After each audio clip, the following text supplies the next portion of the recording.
Vamos ver três assuntos diferentes: a consagração, viagens ao exterior e a transfiguração, que foram três acontecimentos que Jesus fez questão de que seus discípulos vivessem.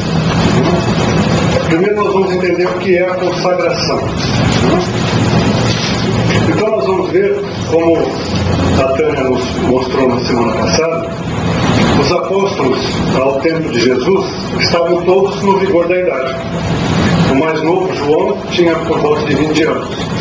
E Pedro passava um pouco dos 30. Já tinha ali uns 36, 37 anos.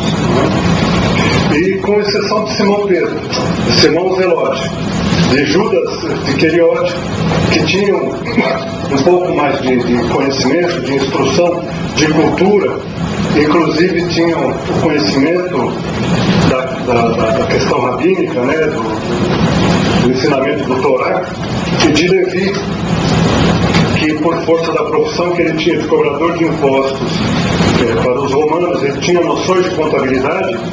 Todos os demais eram pessoas humildes, eram pessoas sem cultura, eram homens do povo.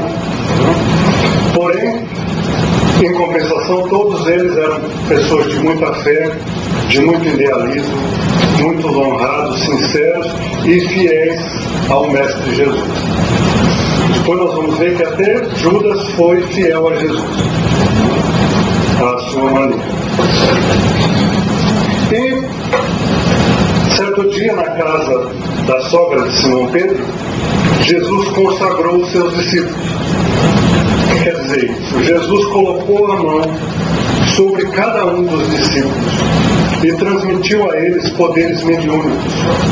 Hoje nós damos essa interpretação, né?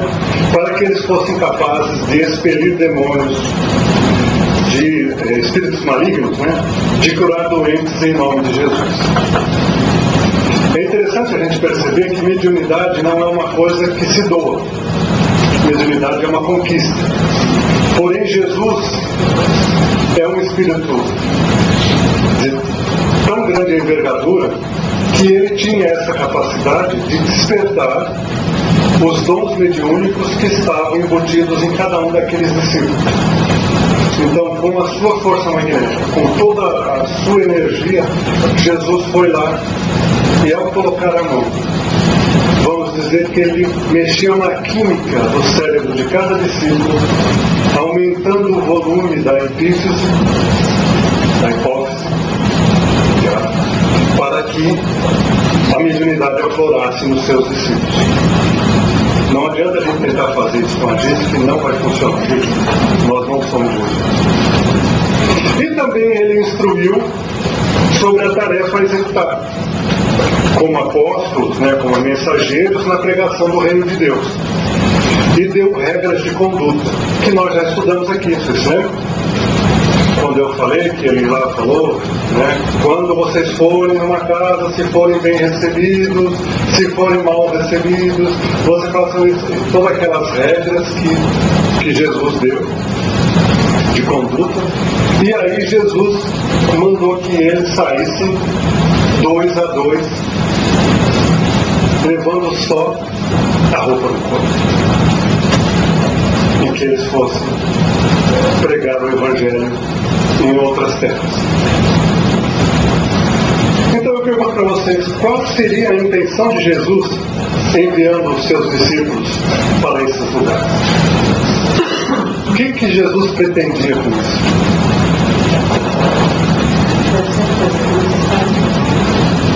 Ter certeza que eles estavam preparados? E eles estavam preparados? Não. E Jesus precisava ter certeza que eles estavam preparados? Não. Porque Jesus sempre teve certeza que na hora certa eles iriam dar conta. Então, o que Jesus queria com isso? Levar ensinamento, levar, propagar, levar um lugar. Eles tivessem o conhecimento da pregação da palavra de Jesus. Isso que eu gosto de usar. Aí perto de lá, com a experiência, né, com a prática, eles tivessem, né, experiência da pregação da palavra de Jesus. Isso é a prática de ser praticando o que você aprende. E foi mais do que isso. Porque o que acontece? Jesus obrigou eles a irem sem nada. Não podiam levar dinheiro, não podiam levar roupa, não podiam levar uma barraca para acampar pelo caminho, não podiam levar nada, nem uma sandália de reserva. Aí o que acontece? Imagine vocês nessa situação, que vocês têm que sair daqui na companhia de uma outra pessoa, e Jesus escolheu bem as companhias porque ele simplesmente separou os que se davam bem. E aí você tem que sair com alguém que não é aquela que você está acostumado ao dia a dia, e tem que sair para fazer uma missão muito importante, sem dinheiro e a pé, Descalço. só com uma sandalinha e com a roupa do corpo. Pelo menos tinha sandália. É. Mas até está me incomodando hoje. Eu que dei de castigo para ela. É castigo, ela vai ficar. Está me incomodando hoje. Eu que falei para ela. Você não está incomodando. Foi o castigo porque ela não leu o tema. É o castigo porque ela não leu o tema. Ela vai ficar segurando para ela lembrar que a semana que vem ela tem que ler. Então, gente, olha, vejam bem que qual é a mensagem que os discípulos iam levar? Qual é o fundamento da mensagem do Cristo? O reino de Deus através do amor. Então vocês imaginam, você sem nada no bolso, com uma pessoa ao seu lado. O que vocês estão treinando, na verdade? Nós temos que amar ao próximo, a começar por aquele que vai estar do meu lado. Eu vou ter que depender do amor do próximo, porque eu não tenho dinheiro. Eu estou viajando, eu para comer eu vou depender de alguém para me dar comida. Eu para matar minha sede eu vou precisar de alguém para me dar água. Eu para me dormir eu vou precisar de alguém que me dê uma pousada. Olha o treinamento dos discípulos. E passando por essa experiência, eles vão sentir, né? A necessidade de cada um que bater a porta pedindo uma coisa. Porque eles iam ter que bater de porta em porta para pedir. Porque aí você aprende a valorizar a necessidade do próximo. Porque, como o Jair falou, você só adquire experiência vivendo. Por isso que Jesus foi verdadeiro, porque Jesus vivia o que ele fazia. E era essa a experiência que ele queria dar aos seus discípulos. E acima de tudo, os discípulos iam ter que confiar em alguém. Mas iam ter que confiar mesmo. No quem? Em Deus. Olha o exercício de fé que eles iam ter que exercer. Na prática, sair aí, como a gente diz hoje, ao Deus dará. E Deus ia dar. Eles tinham que ter a certeza disso. Por quê? Porque na medida em que eles foram viajando e foram percebendo que dia nenhum faltou comida, que dia nenhum faltou abrigo, eles se lembraram quando Jesus disse: olhai os lírios do campo. Eles não tecem, não fiam, mas Deus os veste. E eles tiveram, porque as sandálias se gastaram e eles ganharam sandálias novas. As roupas foram ficando velhas e eles ganharam roupas novas. E quando eles também se lembraram de que Jesus disse: olhai os pássaros do céu, eles não semeiam nem colhem, porque os discípulos também não semearam e não colheram, mas vão ficar um dia com fome. E aí eles entenderam com mais profundidade o que Jesus estava dizendo na mensagem. E aí eles criaram mais capacidade de repetir. Porque se você repete o ensinamento de Jesus sem ter vivido, ele fica louco. Então, quando eles foram falar do amor do Pai, eles falaram com sabedoria, porque eles sentiram durante toda a viagem o amor do Pai. Cada vez que eles punham um pedaço de pão na boca, do amor de Deus. E isso eles transmitiram depois. Por isso que eles foram ficando grandes no ensinamento da Boa Nova. E aí eles foram compreendendo os ensinamentos de Jesus que até então eles não tinham compreendido. Você disse que Jesus falava, fazia. E aí, essa era o laboratório, era a forma, né? E logo eu vou fazer a palestra complementando isso, né? Que era a forma como Jesus treinava os seus discípulos. Essa era a maneira que ele utilizava para que eles tivessem exemplos na sua própria vida daquilo que Jesus falava na teoria. Porque a gente só aprende dessa maneira. Por isso que matemática é tão chata, né? Porque o professor vem e dá a teoria e depois o que a gente tem? Um monte assim de exercício para fazer até aprender o que significa aquela teoria. Então é a mesma didática que Jesus usou com seus discípulos. Jesus dava a teoria, agora vão e vão aprender na prática.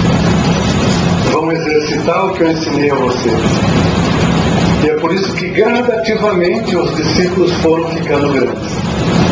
Grandes porque viviam, porque se expunham, porque adquiriam coragem para viver o ensinamento de Jesus, que é a grande dificuldade. E vocês vão ver hoje toda uma série de atitudes, porque Jesus estava percebendo que o tempo dele estava ficando curto. E que ele já tinha dado informação suficiente para os discípulos e agora era a hora deles começarem a viver aqueles ensinamentos. E vocês vão ver que Jesus foi dando reforços para que as lições ficassem muito bem gravadas. Vocês vão perceber os recursos que Jesus usava para gravar na mente dos discípulos aquilo. E como realmente ele foi eficiente no que fez. Ao retornar, todos se reuniram em Betsaída. E lá Jesus fez a primeira multiplicação de pães. Gente, vocês não sabem a confusão que deu. Jesus multiplicou os pães. Vocês imaginam? Vocês acham que milagrezinho, né? De multiplicar os pães, que a gente sabe que Jesus não fazia milagres, mas o fenômeno dele multiplicar os pães teve algum impacto na multidão vendo ali? Você acha que eles, quando saíram dali de barriga cheia, eles foram contar para os outros que Jesus tinha feito aquilo? Foi que nem um fogo morro acima quando está todo seco. Aquilo alastrou de um jeito. E o que aconteceu? O Sinédrio já estava meio aborrecido com Jesus. E aí Jesus começou a promover esse tipo de atitude, esse tipo de fenômenos que tinham um alto impacto na multidão. O Sinédrio começou a apertar o sino. E as autoridades de Betsaída começaram a ficar com medo. Pô, vai que o Sinédrio resolve partir para a agressão e esse cara está bem aqui em Betsaída e sobra para a gente. E aí eles começaram a pressionar Jesus e a pressionar os discípulos que eles saíssem de Betsaída, que eles fossem para outras paradas, porque eles tinham medo das consequências que podia recair sobre a cidade, porque Jesus estava lá e estava fazendo milagres. E Jesus então, vamos tirar umas férias. Então, já que nós não podemos ficar em Betsaída, vamos fazer uma viagem para o exterior. Vamos passear. Os discípulos ficaram todos lá, que maravilha. Agora vamos passear com o mestre. Nós tivemos que ir sozinho. Agora vai ser muito melhor. Nós vamos estar juntos com Jesus. Vai ser uma maravilha, né? E Jesus levou eles nas terras dos cananeus. Vocês conhecem os cananeus? Não conhecem? Bom, vou apresentar vocês os cananeus. Jesus resolveu levar os seus discípulos à Fenícia, que era a terra onde os cananeus viviam na época. E era um povo muito adiantado, do ponto de vista material. Eles conheciam o mar e conheciam a navegação. Os fenícios eram navegadores maravilhosos. Vieram, naquela época, os maiores negociantes que tinha no mundo antigo. Tanto que vocês veem, você sabe onde é a Fenícia? Está lá do lado. Lá do outro lado, lá da Palestina. E eles iam até a Inglaterra, que fica do outro lado da Europa, para vender as suas mercadorias. Ninguém fazia isso. Só os fenícios, só os cananeus. Eles tinham uma tecnologia para construir barcos, para andar no mar aberto, que poucos povos na região tinham. Os romanos faziam navegação, mas só beirando a costa, porque qualquer coisinha já ia para a terra. Os barcos deles não estavam prontos para o mar aberto. Os fenícios não tinham medo. As suas embarcações eram fortes, resistentes. Eles tinham uma tecnologia fantástica. E foram os fenícios que criaram o alfabeto latino. O alfabeto que nós temos hoje, porque nós somos latinos, teve origem com os fenícios. Gente boa, os fenícios? Mas como diz... Os fenícios e os cananeus. Não, os fenícios é como são conhecidos hoje. Na época eles eram conhecidos como cananeus. Então, como diz o Chico na leitura dele, né, sempre tem uma... E os fenícios, os cananeus, também tinham alguns pequenos mares. Eles traficavam escravos. E eram extremamente desapiedados com os escravos. Não tinham sentimento algum de fraternidade humana. As duas principais cidades fenícias, que eram Tiro e Sidom, eram os grandes centros fenícios, os homens valiam menos que as bestas do campo. E eram atrelados aos arados sem repouso ao peso de chicote. Na indústria de tecido de púrpura, que era a moda, né? Quem era rico usava púrpura. Era a coisa mais chique que tinha. Os escravos tinham os olhos furados para não fugirem. E eram atrelados concorrentes à roda de água que girava no mundo. Você sabe o que é púrpura, gente? Púrpura é um molusco, é um caramujo que você prensa eles os moinhos, né, que vinham com uma roda que ia esmagando eles e eles soltavam uma tinta. E essa tinta é que você tingia o tecido, era a púrpura.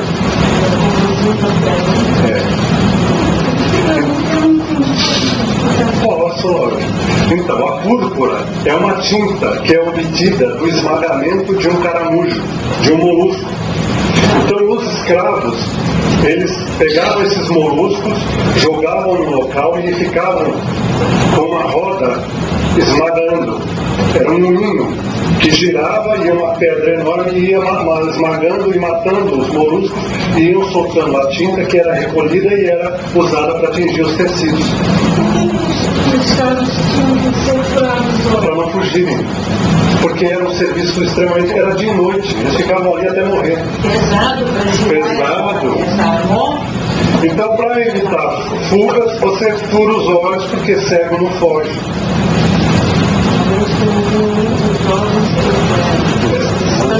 Mas não era só isso que eles faziam, não. Eles também tinham indústria de vidro e indústria de metais. E aí o que eles faziam? Para as fábricas de vidro e metal eram remetidos os velhos, as mulheres, os fracos e as crianças, que pelas condições insalubres de trabalho não aguentavam muito tempo e morriam aos montes. Nas fundições de bronze, tudo era feito sem a menor proteção. Sabe o que é fundição? Fundição é calor, é fogo. Calor altíssimo, sem proteção, sem nada. E o escravo trabalhava lá até não ter mais força. Não. E depois, quando eles não tinham mais força, eles eram jogados fora num monte de escravos lá moribundos, a maioria já morta, e você jogava lá o que ainda não estava totalmente morto, para que ele acabasse de morrer lá naquele monte. e que os urubus viessem comer as suas entranhas. Era a terra do deus Moloque. Olha só o apelido dele, o devorador de crianças. Então vocês já imaginam que Deus que era. Onde tribos tinham cultos impiedosos e repugnantes. Não. Eles eram os felinos.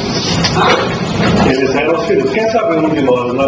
Alguns de nós aqui não estiveram lá, né? Não como escravos. Não, mas eu tenho testemunhas que estão em Flórida. Não. Estamos por aí, né? Agora, como é que alguém vai sentir a maior depressão sabendo sobre isso? Não. Depois, quando eles já não aguentavam mais, quando eles já não estavam mais aguentando aquelas cenas, imagina Jesus, né? Ali vendo aquilo, vendo a condição de vida daqueles escravos. Quando eles não suportavam mais aquilo, Jesus pegou seus discípulos e foi para a Itureia de Filipe, onde chegaram durante as festas de Zeus, com rituais pagãos, bárbaros e sangrentos.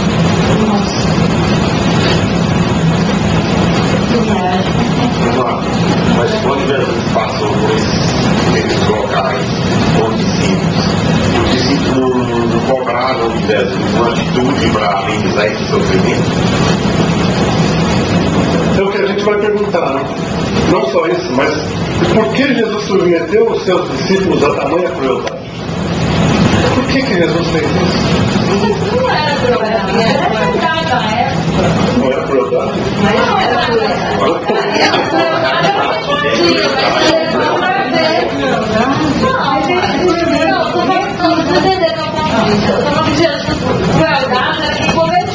Mas Jesus levou eles para ver com o que eles teriam trabalhado pra frente, né? E era verdade. Era a realidade. Era para que os discípulos começassem a se retemperarem, porque é muito fácil, como aqui a maioria se rebelou contra aquilo. Como não era crueldade? Como é que Jesus... Por que Jesus não fez nada? Por que Jesus não interferiu ali? Por que Jesus não mandou que Deus fulminasse aqueles bárbaros, aquele povo? Porque não é assim a mensagem de Jesus. Não é assim. Então Jesus tinha que proporcionar um entendimento para aquele povo, para os seus discípulos, de que nós não temos que julgar, nós não temos que ficar avaliando e nem interferir no livre-arbítrio do outro. Que nós temos que entender que a cada um está do teu nível, na sua capacidade de compreender, na sua capacidade de amar ao próximo. E maior é aquele que procura compreender e amar apesar de. Apesar dos fenícios serem aquele povo bárbaro, nós temos que amar. Apesar dos fenícios serem daquela forma tão distantes da lei de Deus, nós temos que levar a lei de Deus para eles. Aceitem ou não, nós não vamos impor o Deus. Porque se eles chegassem lá e fossem impor o Deus, talvez eles estivessem sendo mais perversos do que o povo que eles estavam querendo combater. Porque não se obriga ninguém a amar a Deus. Isso tem que ser um sentimento que brota do íntimo e da maturidade de cada um. E eram essas experiências que Jesus estava promovendo para os seus discípulos. Vamos dizer, gente, que era um tratamento de choque. Porque imagina, você fica o tempo todo ali com Jesus só falando de amor, só falando daquilo, aí Jesus convida eles para ir viajar, e eles ficaram, todo mundo, maravilha, nós vamos para a praia, ou nós vamos para o campo descansar, porque a gente anda tanto, a nossa vida é tão difícil, então nós vamos ter um descanso legítimo e tal. E Jesus leva eles para ver aquilo. Imagina o choque deles quando começaram a ter. Só de descrever aqui para vocês, a gente já vê a reação de vocês. Imagina os discípulos vendo aquilo, vendo a pilha de cadáveres, e no meio crianças morrendo e você não tem como fazer nada por elas. apodrecendo ali junto com os cadáveres. Imagina a situação. Então foi uma experiência extremamente forte para os discípulos. E vocês tenham a certeza que essa viagem ficou marcada para sempre no coração dos discípulos. A diferença entre a mensagem do Cristo e a realidade do povo.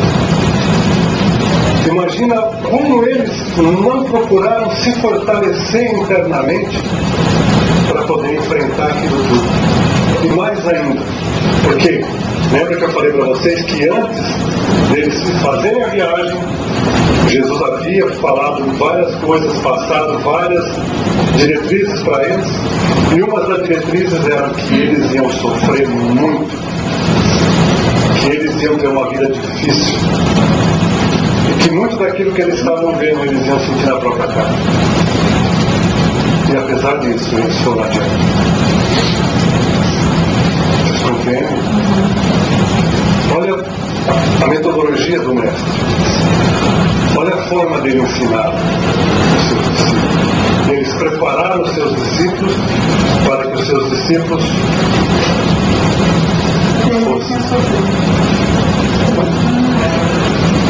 não é aprender a sofrer, é aprender a enxergar as coisas com outros olhos. Por isso que eles conseguiram levar a mensagem. Jesus falou de sofrer. Sim, mas eu já expliquei para você qual é a questão do sofrimento, né?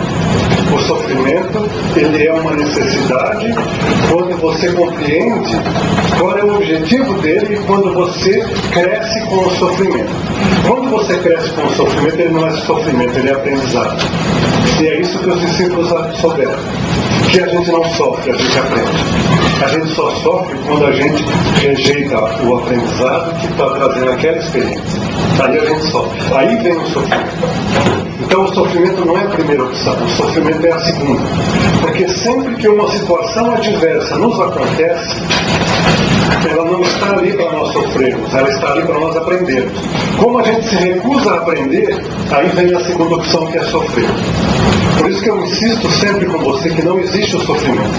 Não é que ele não existe, é que o sofrimento é a opção nossa. Porque sempre o objetivo da situação é a gente aprender. Quando você se recusa a aprender, aí vem a segunda alternativa, que é o sofrimento. Às vezes a gente tem a maior boa vontade, mas a gente não consegue aprender. Aí é que nem o tema que a gente está lendo aqui. A gente tem a maior boa vontade de não fazer o menor esforço. A gente tem a maior boa vontade em fingir, fazer de conta que está tentando e tentando enganar nós mesmos. Porque se a gente tiver boa vontade de verdade, a gente não sofre, porque a gente aprende.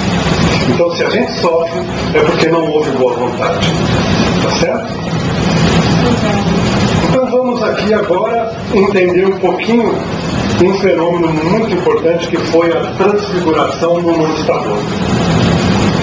Que foi um outro evento que Jesus promoveu, e aí Jesus convidou só 3 discípulos. Ali já não estavam todos, né? Porque já era um fenômeno que já exigia uma certa concentração, porque já é uma transfiguração. Nós vamos entender isso melhor, mas ele tinha consciência de que aqueles 3 iam repassar para os outros. Porque, por exemplo, Mateus, que não estava, coloca no seu evangelho esse acontecimento. Então é porque ele teve conhecimento do que se passou lá no Monte Tabor. Então vamos lá. O que Mateus nos diz disso daí? E 6 dias depois do quê? Não importa. Jesus toma consigo a Pedro e a Tiago e a João, seu irmão, e os leva à parte, a um alto monte. E transfigurou-se diante deles, e o seu rosto ficou refulgente como o sol, e as suas vestiduras se fizeram brancas como a neve. E eis que lhes apareceram Moisés e Elias, falando com ele. E começando a falar, Pedro disse a Jesus: Senhor, bom é que nós estejamos aqui. Se queres, façamos aqui 3 tabernáculos, Um para ti, outro para Moisés e outro para Elias. Estando ele ainda falando, eis que uma lúcida nuvem os cobriu. E eis que saiu uma voz da nuvem que dizia: Este é o meu querido filho, em quem tenho posto toda a minha complacência. Ouvi.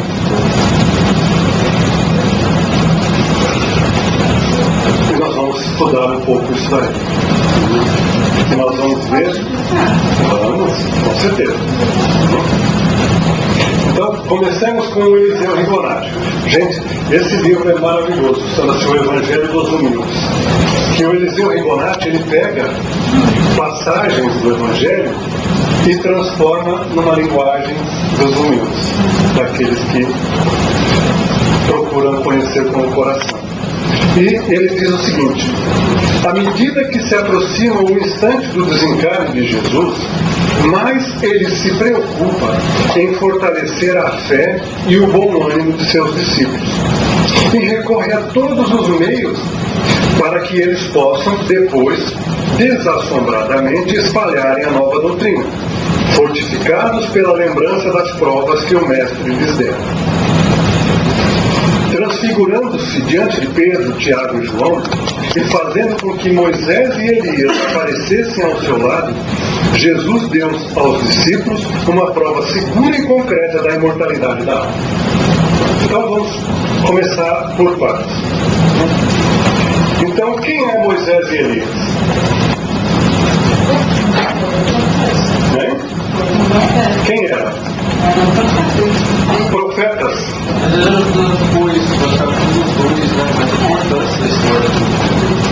Moisés era a lei. Moisés trouxe a lei. É o maior profeta que trouxe a lei. Elias trouxe o anúncio da vinda do Messias. Era o maior profeta, porque Jesus disse: o maior de todos os profetas foi Elias. Então, quem Jesus chamou para estar com ele naquele instante? Moisés e Elias, os dois maiores profetas, a lei e o Messias. A mensagem da vinda do Messias. Fala.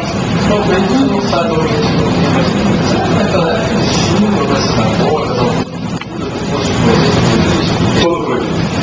Porque, de acordo com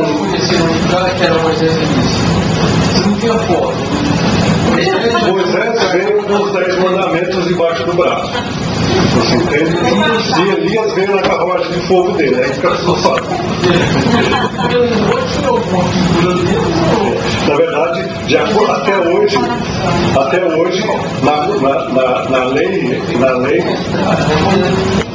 na lei do Torá é proibido qualquer representação de figura humana, seja por cultura, seja por estátua. Isso é proibido, não pode, porque Deus criou o homem do barro.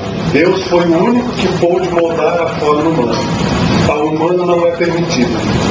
Então, segundo o Torá, ninguém pode representar, só Deus é que pode criar a forma humana. Então não se pode ter quadros, nem estátuas, nem nada. Um dos maiores problemas que Pilatos teve quando foi para a Palestina foi que Pilatos insistiu em pôr estátua do imperador, o busto do imperador, e foi a briga e ele teve que tirar. Não pôde ficar. Porque foram reclamar para o imperador, e o imperador mandou que ele tirasse, para vocês verem a. Então, como é que eles souberam? Mistérios. Nós não estávamos lá. E a percepção? É a percepção. Além do mais, aqui, o que foi a transfiguração? Primeiro aqui, vamos, né? O que foi a transfiguração? Você está analisando pela descrição lá que o Mateus fez, né? Que o rosto de Jesus ficou refulgente como o sol e as suas vestes ficaram alvas, vestiduras brancas como a neve. O que Jesus fez ali? O que foi a transfiguração de Jesus? O que Jesus promoveu naquele instante?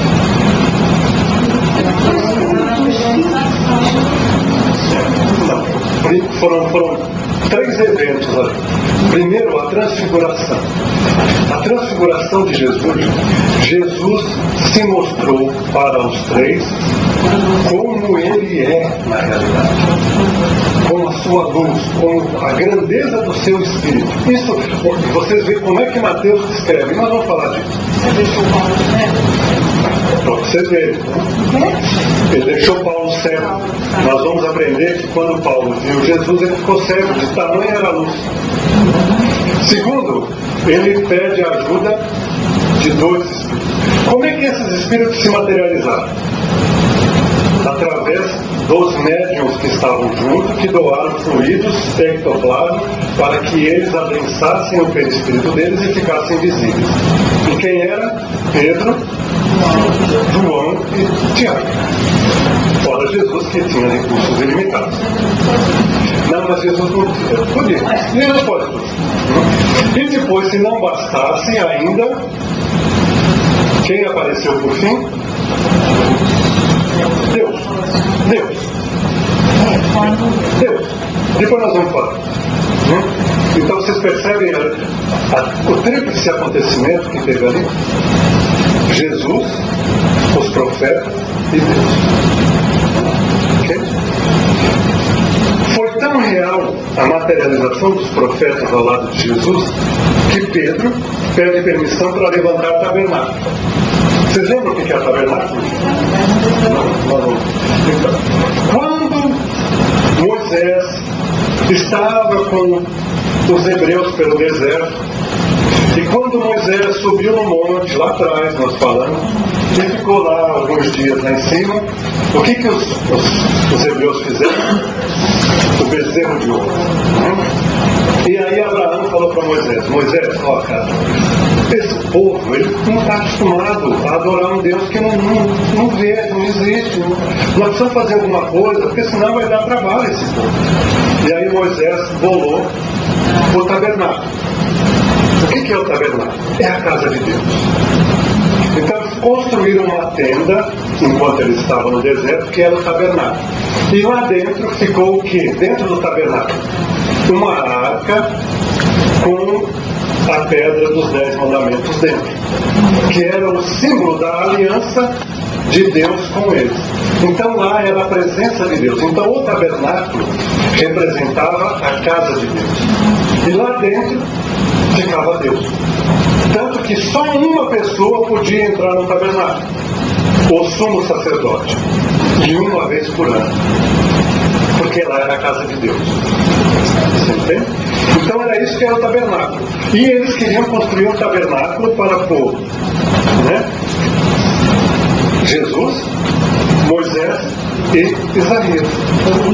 Só isso. Elias. Local, tabernáculo era o local onde se realizava o culto público, desde que os israelitas andaram pelo deserto até o reinado de Salomão.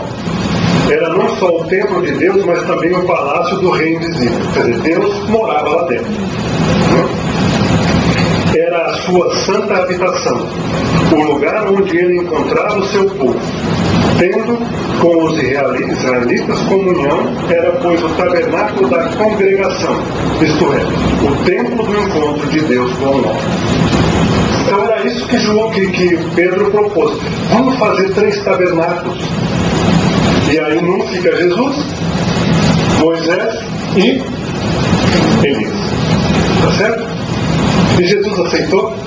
Não. Por que Jesus não aceitou? Porque eu pergunto a vocês, onde Jesus espera que construamos um tabernáculo em sua homenagem? Nosso coração. Então, para que construir tabernáculos, não é? Se Jesus disse claramente, aonde vocês vão adorar a Deus? É no templo de Jerusalém ou é no Monte Garazim? Jesus disse, é no teu templo interior. É lá que você deve se encontrar com Deus. Não é no local físico externo, é dentro de cada um de nós. Então aí Jesus ainda está trabalhando isso tudo. Certo? Buscando agregar conhecimento para que os seus discípulos devagarzinho vão matutando, como dizia o meu pai, para poder tirar um. Eu tenho uma história que eu vou contar para vocês na minha palestra, que não adianta que eu não vou contar agora, que eu achei linda, de Jesus e Pedro. Uma coisa que Jesus fez com Pedro para ele matutar, que foi assim maravilhosa. Vocês vão vai ser muito legal. Mas então vamos voltar a refletir sobre aquilo que Jesus queria fazer por ter levado os três e fazer todo aquele fenômeno. Então primeiro Jesus mostra-se a seus discípulos em espírito, tão belo e radiante que Mateus conta-nos que o seu rosto brilhava como o sol. Vocês imaginam isso? Vocês sabem qualquer aparelho óptico que você compra, seja um binóculo, seja uma luneta, seja um telescópio, seja o que for, vem um bilhete desse tamanho assim. Não use esse aparelho direto para observar o sol. Sabe por quê? Porque se a gente fizer isso, nós vamos fazer o que se passou com Paulo. A nossa vista vai se queimar na hora. Nós vamos ficar cegos. E olha só, Mateus diz, o rosto de Cristo brilhava como a luz do sol. Aí Jesus se mostrou a sua grandeza, para que aquilo ficasse no coração dos discípulos. E isto sou eu. Não é a carne que vocês são. Esse é o meu espírito. E eles se lembraram depois quando Jesus disse, tu sois deuses. Tu é Deus. A cada um de nós. E a cada um de nós está reservado o mesmo destino. Cada um de nós vamos brilhar como um sol. Tão maravilhoso que vai ser o nosso espírito. É uma questão de tempo. Se não bastasse isso, ele invoca os espíritos de Moisés e Elias para dar testemunho para a glorificação da lei de Deus que Jesus está. Então vocês veem, olha o simbolismo que Jesus usa. Todas as leis, toda a base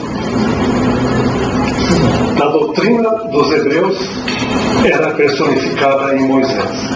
E ele vem ali, ao lado de Elias, que foi aquele que primeiro anunciou e de forma mais veemente anunciou a vinda do Messias.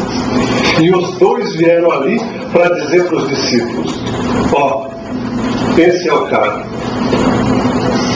Quando eu escrevi as leis, foi ele que ditava, dizia Moisés. Quando eu falava do Messias, era dele que eu estava falando, veio confirmar Elias. Para que os seus discípulos não tivessem a menor dúvida de que ele era o cara. Tá, isso eles descobriram que era Moisés e Deus. Da mesma forma. Agora, se não bastasse isso tudo, representando o colégio apostólico, uma nuvem os envolveu e a voz do céu clamou, apontando Jesus. E o que a nuvem falou? Esse é meu filho. Mas mais importante do que isso, o que Deus ordenou?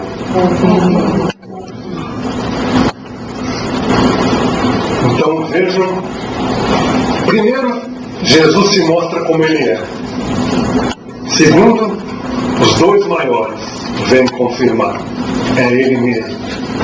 E por fim, Deus, representando, através do plano espiritual, que veio ali e que através da voz direta vem dizer, olha, é ele mesmo, e preste atenção no que ele tem a dizer.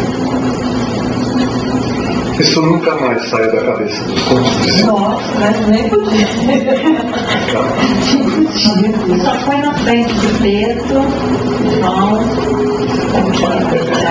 Tiago, todos os grandes eventos E todos os eventos mais importantes e especiais, Jesus sempre buscou eles. Pouco antes de Jesus morrer, nós vamos estudar aqui, quando ele foi orar lá no Monte das Oliveiras, ele chamou os 3 também. Então os grandes eventos eram sempre os 3. Eles eram os mais fortes, né? Não mais fortes, mas eles eram os mais necessários para Jesus para certas coisas, assim como os outros eram necessários para outras coisas. Então Jesus sabia o que estava fazendo. Ele chamava as pessoas certas para as funções certas.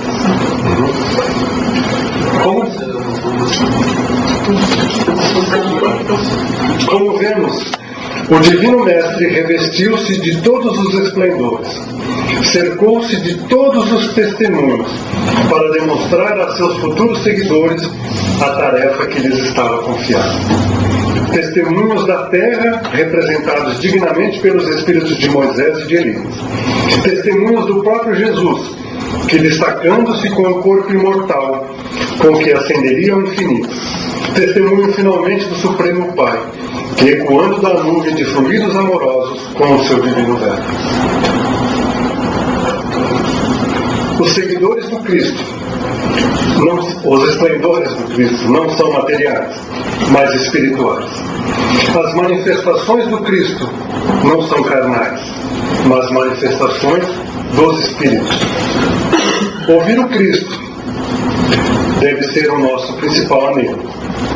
Ouvir a Cristo pelos discípulos, ouvir a Cristo pelos representantes do mundo espírita, ouvir o Cristo pela voz que fala nas nuvens, porque todos dão testemunhos do Cristo em terra, nos ares e no mundo espiritual. E fala ouvir e não fala escutar apenas. Isso é muito importante. Ouvir esse testemunho de escutar. Porque para o português a gente às vezes confunde, né? Ouvir e escutar a gente acha que é a mesma coisa. Escutar é uma função do corpo, né? Mesmo que sem vocês perceberem, mas o cérebro de vocês está captando os sons que estão aqui à nossa volta, o carro que passa, a tua atenção não está voltada para lá, mas vocês estão captando o som. Isso é escutar. Agora, ouvir é quando você tem a atenção para aquilo, é quando aquilo você pensa sobre aquilo e você reflete e aquilo transforma você. Isso é escutar. Então são verbos, por isso que Jesus disse, né? Quem tem olhos de ver, que veja, porque também é diferente, né? Você pode olhar, mas pode não ver, né? E você pode ouvir, mas você pode não escutar. Então ele diz, quem tem olhos de olhar, que veja, e quem tiver ouvidos de ouvir, que ouça. Quer dizer, preste atenção no que está aí. É muito mais profundo. E aí vem a Mora bem lembrando, é que nós temos que ouvir. Escutar é entrar pelo ouvido e sair pelo outro. Então, o ouvido que é mais profundo. Não tem problema. O que importa é o ensinamento, não é a forma escrita. Da passagem do Evangelho de Marcos e Maria. Sim. Também é a mesma coisa. Então é muito importante. E vocês percebem que Jesus veio trabalhando desde lá quando ele consagrou os discípulos, que ele propiciou aos discípulos a capacidade mediúnica para que eles pudessem realizar com os seus próprios recursos as curas, as desobsessões, né? Soltou-os para que eles começassem a aprender um com o outro, a viver o ensinamento do Evangelho, aí sentindo no dia a dia aqueles conhecimentos todos, né? Depois disso, levou-os para ver o lado negativo das coisas, levando eles aos cananeus, levando eles ao festival de Zeus, onde havia só coisas negativas, para que eles se fortalecessem e percebessem a diferença dos dois lados, respeitassem, não impusessem, mas nunca deixassem de trabalhar em benefício de quem estava longe do caminho, né? E por fim, para fechar tudo isso de forma brilhante, para coroar todo aquele ensinamento, ele dá esse exemplo maravilhoso da transfiguração do Monte Tabor, que teve um simbolismo muito grande, e a gente tem que parar para ouvir mesmo tudo isso que foi colocado nesses fenômenos e começar a interiorizar isso para que nós possamos aprender com os discípulos, né? Nós temos que sair pelo mundo, nós temos que sair do nosso interior para começar a viver a doutrina para fora.